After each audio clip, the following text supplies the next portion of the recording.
Assalamualaikum warahmatullahi wabarakatuh. Bismillahirrahmanirrahim. Alhamdulillahirabbil alamin. Wa bihi nasta'in ala umurid dunya waddin. Wassalatu wassalamu ala asyrafil anbiya wa imamil mursalin Sayyidina Maulana Muhammadin wa ala alihi wa sahbihi ajma'in, amma ba'd. Para pemirsa dan pendengar sekalian, semoga senantiasa diberikan rahmat, diberikan berkat, diberikan selamat, dan diberikan ridho oleh Allah Subhanahu wa Ta'ala fid dunya sampai di akhirat. Pada kesempatan malam hari ini kami akan menyampaikan tentang hukum qadzaf atau menuduh berzina terhadap orang lain. Ini marak terjadi gara-gara Kang Muhammad Fahim, ya, pengasuh Pondok Pesantren Al Jalil Mangaran Ajung Jember yang kemarin heboh, ya, beritanya, katanya, ya, beliau melakukan hal-hal yang tidak sepatutnya. Malam hari ini mungkin sebagai malam peringatan buat para YouTuber semuanya, jangan mudah untuk melakukan tindakan dan tuduhan keji menuduh orang lain untuk berbuat zina atau perbuatan yang memalukan itu. Saya tidak membela Kang Muhammad Fahim Mawardi. Kalau toh dia memang benar-benar bersalah,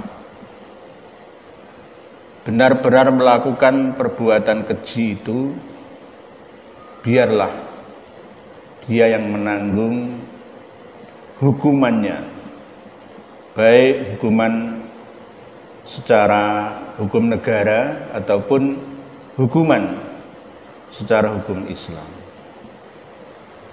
Jangan dibesar-besarkan, jangan diumbar dan berkuar-kuar di semua media, di semua kanal-kanal, channel-channel YouTube yang ada, untuk memojokkan seseorang yang secara lahiriah dia jauh dari perbuatan zina itu.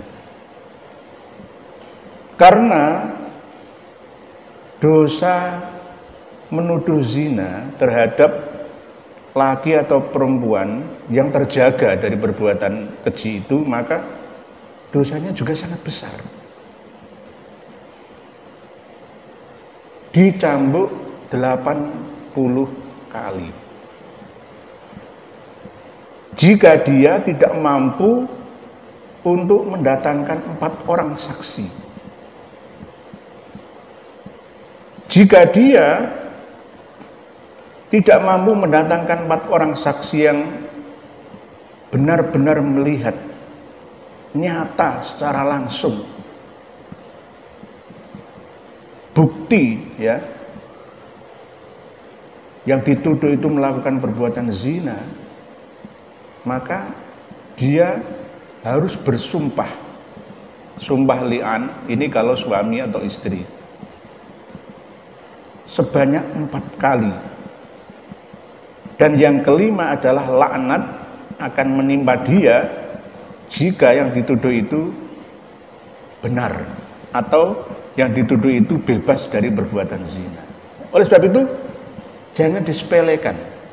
Jangan gampang-gampang menuduh orang lain dengan tuduhan yang keji tersebut. Oh, kamu zina. kamu pezina, kamu tukang, bahasanya macam-macam lah ya. Bahasa-bahasa lokal, bahasa-bahasa daerah itu banyak bahasa-bahasa itu. Kamu seorang PSK misalkan. Jangan. Walaupun ya, walaupun yang kita tuduh itu orang yang berprofesi sebagai tukang zina sekalipun. Jangan mudah untuk melontarkan kata-kata tuduhan tersebut. Karena hukumannya sangat berat, termasuk bagian dari dosa besar. Dosa qadzaf namanya. Hukum qadzaf itu jika penuduh tidak mampu mendatangkan 4 orang saksi, maka dia harus dicambuk sebanyak 80 kali cambukan. Ya sakit, ya melepuh.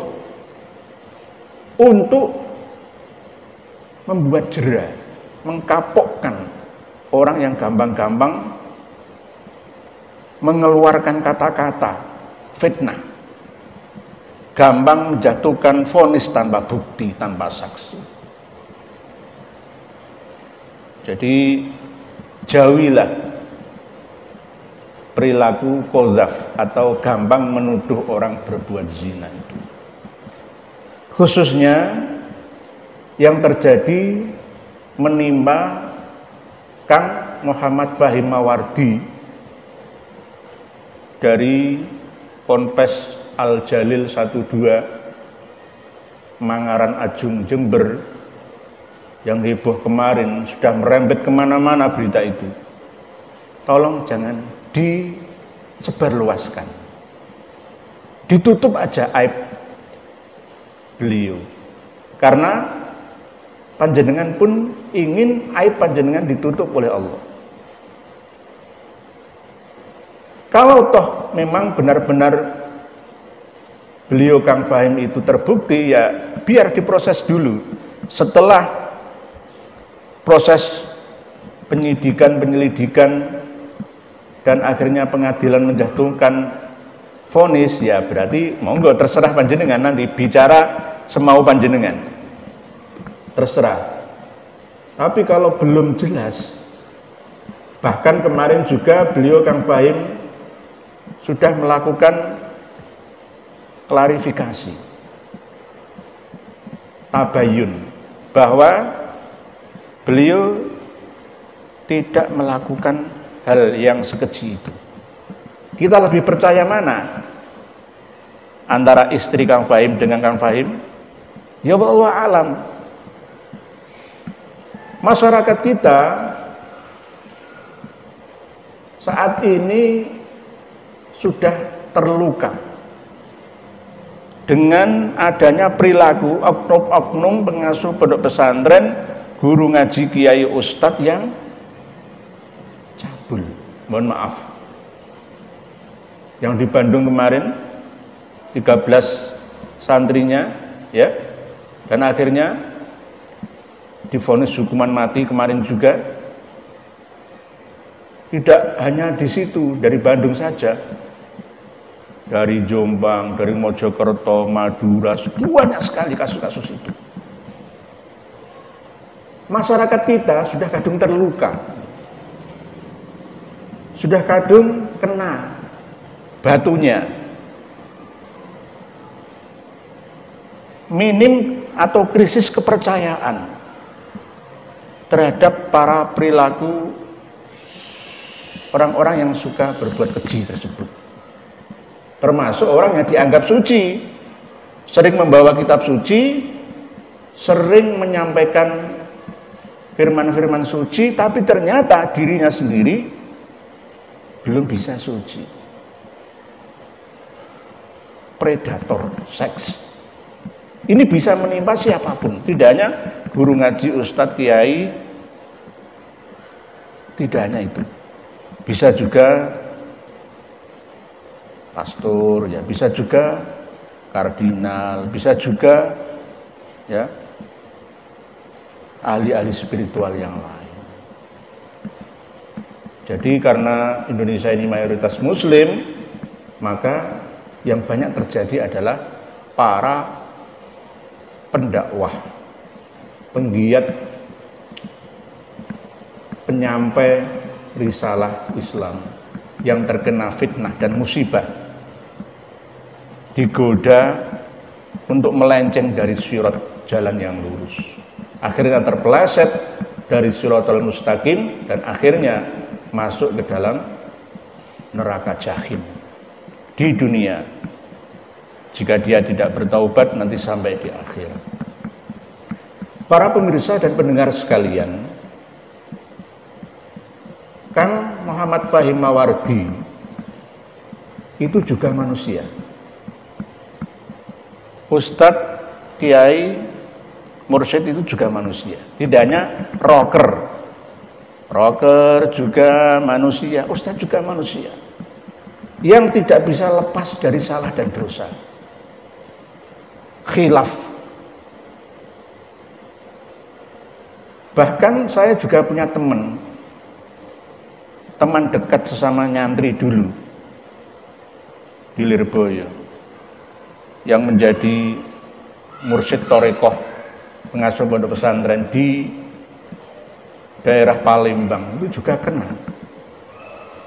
Ini terjadi akibat guru ngaji, kiai, ustadz kurang rekreasi, kurang piknik.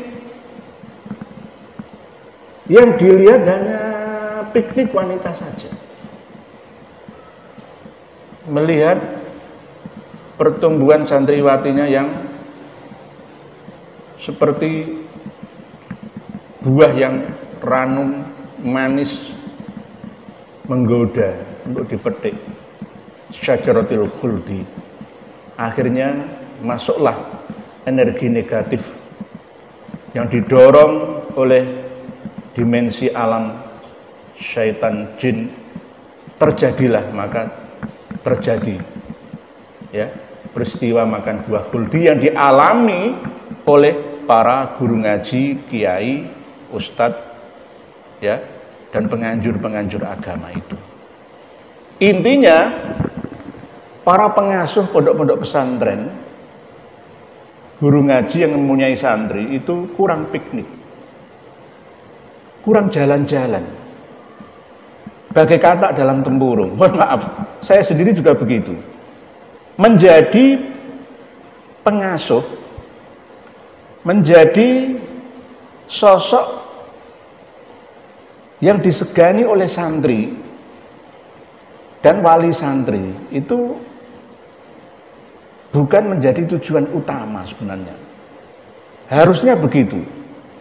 Jadi kiai, guru ngaji, ustadz itu tidak perlu berbahagia dengan memiliki banyak santri, memiliki yayasan atau pondok pesantren. Karena kalau tidak bisa ngerem, maka sanjungan ya dari wali santri, sanjungan penghormatan dari para santri itu akan menjadi fitnah dan musibah yang akhirnya terplesetlah dari sirat jembatan yang licin menggoda yang ada di muka bumi ini. Jadi dan menjadi kiai dikagumi oleh banyak orang itu sebenarnya bukan suatu kenikmatan. Harusnya begitu. Harusnya para kiai juga merasa begitu. Supaya mereka, para kiai pendakwah itu seimbang antara dunia dan akhiratnya. Banyak-banyaklah untuk keluar rumah, keluar pondok pesantren, melihatlah ayat-ayat yang tercipta di muka bumi ini. Banyak orang cantik, banyak bidadari, banyak syajaratul khuldi di mana-mana. Lalu akhirnya mencintai istri sendiri. Lalu terhindar dari kasus makan buah khuldi santrinya sendiri. Intinya adalah para kiai, para ustadz, guru ngaji, para haji, pendai itu adalah kurang piknik, Kalian kurang piknik Pak Yai, kalian kurang rekreasi Pak Yai.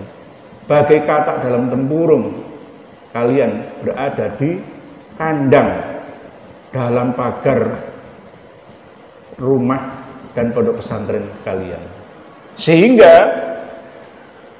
jin, setan malah justru yang kelas berat mendatangi kalian, sehingga terpelesetlah kalian seperti Harun Yahya, Adnan Oktar, seperti Kiai Barseso, seperti Bal'an bin Ba'uro, seperti orang-orang yang kena fitnah yang lain yang ada dalam sejarah manusia sejak zaman sebelum Nabi Adam sampai Nabi Adam, sampai anaknya Nabi Adam, sampai cucunya Nabi Adam, sampai cicitnya, sampai kita semua ini. Jadi sekali lagi tolong hentikan dulu ocehan-ocehan dan tuduhan-tuduhan terhadap Kang Muhammad Fahim Mawardi, pengasuh Ponpes Al Jalil 12 Mangaran Ajung Jember itu. Karena perbuatan itu adalah perbuatan yang salah, dosa besar, ya, melakukan tuduhan zina terhadap orang lain, yang mana kita tidak sanggup untuk mendatangkan 4 orang saksi. Kalau toh beliau Kang Fahim salah, ya biarkan dulu, biar diproses secara hukum negara dan hukum agama. Apakah apa yang selama ini Kang Fahim Mawardi sampaikan itu dibuang semua ke tempat sampah? Ya tidak. Sekali lagi Kang Fahim itu juga manusia, ada salah dan ada benarnya, ada khilaf dan ada dosanya. Apa yang pernah beliau sampaikan, kalau toh itu benar, ya pakailah. Kalau salah, buanglah. Jangan melihat suatu kebenaran itu dari sisi orang yang berkata. Menurut Sayyidina Ali karramallahu wajhah, undur ma qol wala tandur man qol. Lihatlah, perhitungkanlah apa yang dibicarakannya. Kalau itu benar, isma' wa ati walau min abdil habasyi, walaupun itu orang sampah, orang apa, siapapun, ya, baik itu dari Hyang Wildo, dari siapapun, kalau itu mengandung nilai kebenaran, ya pakailah, ya ambillah. Emas yang dibuang di sampah akan tetap menjadi emas. Wala tandur mankol, dan jangan kamu lihat, ya, siapa yang mengucapkan kebenaran itu. Sama seperti saya tidak mengaku sebagai orang suci. Saya mengaku jujur, saya ini orang zalim. Zalim terhadap diri sendiri dan zalim terhadap orang lain. Saya mengaku orang yang banyak bergelimang dosa. Saya orang yang selalu mencari kebenaran. Sama seperti panjenengan semua. Sama-sama ingin belajar. Jangan katakan saya ini sebagai orang yang diberi wahyu, diberi ilham, tidak. Saya ini orang yang sama-sama mencari ilmu dan kebenaran. Saya akan mengambil kebenaran dari apapun dan siapapun. Hikmah dari seekor hewan anjing sekalipun, dari seekor babi sekalipun, dari seekor kucing sekalipun, itu ada ilmu dan hikmah di dalamnya yang harus saya ambil sebagai pelajaran, tambahan, masukan, dan juga pertimbangan, sekaligus sebagai bahan tambahan untuk khazanah keilmuan saya. Isma' wa ati walau min abdil habasyi. Walaupun seorang hamba sahaya budak Ethiopia yang hina sekalipun, kalau toh dia mengatakan kebenaran, maka dengarkan dan taatilah kebenaran itu. Jangan lihat orangnya. Undur maqol wala tandur man qol. Lihatlah apa yang diucapkan oleh Kang Muhammad Fahim Mawardi, jika benar ambillah.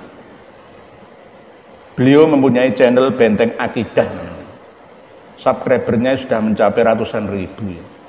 Ya jangan terus dikebiah-uyah, digeneralisir seperti kemarau panjang dihujani, hujan satu malam banjir, semua musnah kebenarannya, ya tidak.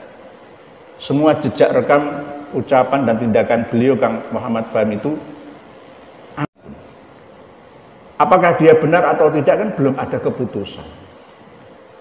Ini kan cekcok sebenarnya antara keluarga, suami dan istri, antara istri Kang Fahim dan Kang Fahim sendiri, yang akhirnya merembet ke urusan yang lain. Karena beliau Kang Fahim juga mengumpulkan banyak dana dari umat untuk membangun pesantrennya, sehingga kepercayaan publik ya akan luntur jika nama baik beliau hancur. Inilah yang dinamakan Dajjal masuk pesantren. Seperti yang sudah pernah saya sampaikan dalam satu episode Pondok Gontor dalam incaran Dajjal. Nah ini Pondok Al-Jalil dalam incaran Dajjal. Jangan ikut-ikut jadi Dajjal, pembohong-pembohong, penuduh-penuduh, kodzaf-kodzaf. Jadi channel ini sebagai penyeimbang.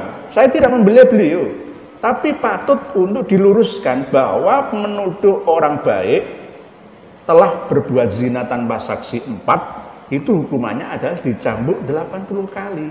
Semuanya channel-channel YouTube yang ada di dunia maya, kalian harus dicambuk 80 kali. Yang nyambuk siapa? Ya Gusti Allah. Kalau tidak dicambuk oleh orang, oleh negara, oleh penguasa, ya kamu masih punya hutang cambukan. Oleh sebab itu hindari itu. Hindari. Toh seandainya Kang Fahim benar-benar berzina, silakan dia yang akan merasakan sendiri akibat hukuman dosanya, ya kan? Kenapa jenengan ikut-ikut? Jangan sampai hanya menguntungkan viewer, penonton channel panjenengan lebih banyak sehingga jenengan mengumbar aurat, ya, mengumbar rahasia orang lain. Cukuplah sampai di sini. Jangan diteruskan. Ketika saudara kita kepleset mau masuk jurang kok malah jenengan jonggrokno itu gimana? Ya ditolonglah, paling enggak dientaskan dulu dari jurangnya, ya supaya sembuh dulu baru diproses penyembuhannya, kan begitu. Bersifat adillah terhadap diri sendiri dan orang lain. Bagaimana jika itu menimpa kalian? Terus kalian akhirnya diumbar ya rahasia auratnya oleh orang lain. Karena hukum alam itu berlaku. Barang siapa biasa mengumbar celah aurat orang lain, maka dia pun akan dibalas. Hukum alam, sunnatullah, hukum karma 212. Jadi channel karma 212 itu cocok ya. Ini hukum perimbangan. Cuma bahasanya aja yang beda. Hukum sebab dan hukum akibat. Jadi lihatlah channel ini, share sebanyak-banyaknya. Jangan biasa menuduh orang lain berbuat keji jika tidak mampu mendatangkan 4 orang saksi, karena hukumannya 80 kali cambukan. Bukan cambukan yang biasa-biasa, tapi cambukan yang sangat keras, bisa melepuhkan kulit Anda. Gitu. Jadi walladzina yarmunal muhsanati tsumma lam ya'tu bi arba'ati syuhada'a fajliduhum samanina jaldatan wa la taqbalu lahum syahadatan abada wa ulaika humul fasikun. Jadi orang-orang yang menuduh wanita atau suami, ya, wanita atau laki-laki, istri atau suami dengan tujuan berzina, padahal wanita atau lelaki suami tersebut tidak pernah melakukan itu, ya, dan dia tidak mampu mendatangkan 4 orang saksi, maka cambuklah sebanyak 80 kali dan jangan terima persaksiannya selamanya, karena dia adalah orang-orang fasik. Jadi orang-orang fasik itu, di orang-orang yang suka mengumbar mulutnya itu termasuk orang-orang fasik. Diingatkan oleh Allah dalam surat Al-Hujurat, ya ayyuhalladzina amanu in ja'akum fasikum binaba'in fatabayyanu an tusibu qauman bijahalatin fatusbihu ala ma fa'altum nadimin. Hai orang-orang yang beriman, ketika datang kepada kalian orang fasik. Berita pertama yang menuduh Kang Fahim itu siapa? Istrinya. Ya dia seorang fasikoh misalkan. Dengan cerita-cerita yang tidak baik. Maka fatabayyanu, ya. Mintalah klarifikasi. Tabayun. Dan kemarin Kang Fahim sudah tabayun, terus kita tetap masih menyudutkan beliau, apa hak kita? Karena takutlah nanti akan mengenai yang musibah itu terhadap kalian, atau menimpakan sesuatu kepada orang yang kita tuduh atas ketidaktahuannya, dan kamu atau kalian nanti akan menyesal sendiri. Ya ayyuhalladzina amanu in ja'akum fasiqum binaba'in fatabayyanu an tusibu qauman bijahalatin fatusbihu ala ma fa'altum nadimin. Orang-orang fasik itu hindari, baik omongannya ataupun tindakannya. Sekali lagi, mohon dimengerti, saya tidak membela Kang Fahim Mawardi, ya, tapi berhentilah dari qadzaf, menuduh orang lain melakukan perbuatan zina. Karena suatu saat jika itu kalian lakukan, maka suatu saat juga akan menimpa kalian. Hukum sebab dan hukum akibat. Dan saya pesan kepada para kiai, pengasuh-pengasuh pondok pesantren, guru ngaji, ustadz, banyak-banyaklah untuk rekreasi. Kurang piknik panjenengan semua itu. Kurang piknik, dunia ini luas. Surga sudah digelar di mana-mana. Jika jenengan banyak piknik, banyak rekreasi, maka insya Allah akan terhindar dari perbuatan keji memakan buah kuldi itu. Insya Allah seperti itu. Karena apa? Wawasan panjenengan semakin luas. Dan tolong kepada para wali santri putri, ya, kalau memondokkan anak perempuannya, ya di pondok-pondok pesantren yang bunafid lah. Yang terkenal seperti Gontor Putri Mantingan misalkan, Gontor-gontor Putri Sidogiri misalkan, dan pondok-pondok putri yang lain yang benar-benar terkenal bunafid itu. Karena di sana pengelolaannya sangat-sangat profesional dan modern. Nah, nanti jenengan punya anak putri dititipkan ke kiai yang tidak baik, akhirnya jadinya ya kayak gini. Karena semakin tinggi pohon, semakin kencang angin yang meniupnya. Semakin tinggi derajat seseorang, maka semakin kuat setan yang menggodanya. Perlu diketahui bahwa setan yang dulu pernah menggoda sahabat Abu Bakar, Umar, Utsman, Ali itu banyak yang nganggur, ya. Kelas, ya, setan yang menggoda beliau-beliau ini diserahkan ke kita, hancur kita sudah. Ambruk kita langsung, rontok kita langsung. Oleh sebab itu, selalulah kita untuk berdoa sesuai dengan arahan dari Rasulullah SAW setelah tasyahud akhir ditutup, Allahumma inni a'udzubika min adzabil qabri wa min adzabin nar wa min fitnatil mahya wal mamati wa min fitnatil masiihid dajjal ya muqallibal qulub tsabbit qalbi ala dinik. Usahakan kalau nggak kesusu, ya, setelah Hamidum Majid baca doa itu. Ini tuntunan Rasulullah SAW agar senantiasa kita selalu dijaga, diselamatkan oleh Allah dari bolak-baliknya hati, berubahnya hati dan pikiran kita ini. Diselamatkan dari fitnahnya hidup dan kehidupan dan setelah kematian, dan dari fitnahnya Dajjal.